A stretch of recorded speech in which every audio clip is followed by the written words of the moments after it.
is Octavia, and I'm going to be answering 3 questions today. The first question is, what has been your greatest achievement? I think that my greatest achievement so far has been landing a position in a project management team.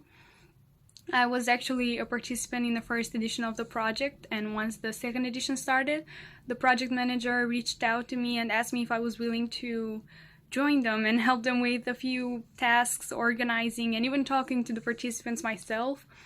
And ever since I received that call, I couldn't wait to roll out my sleeves and get to work with them.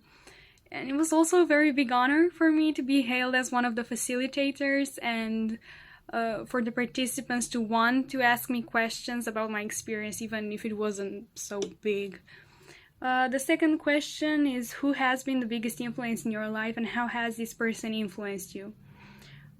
I'm a strong believer that everyone has some kind of influence on me, and every person that I meet and interact with leaves behind a mark, but I also believe it's inevitable for my parents to be the biggest influence in my life, especially my mom, because I spend so much time with her.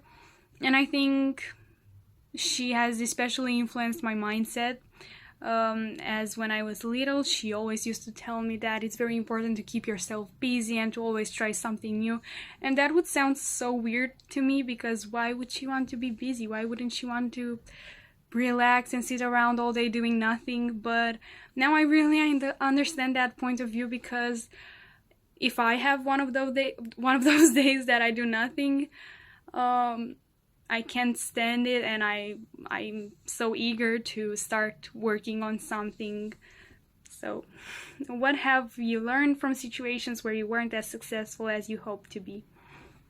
When I was a kid, I used to go to a lot of different competitions, and I used to be very confident going in. I used to think I'm better than anyone else, and it wasn't true most of the times.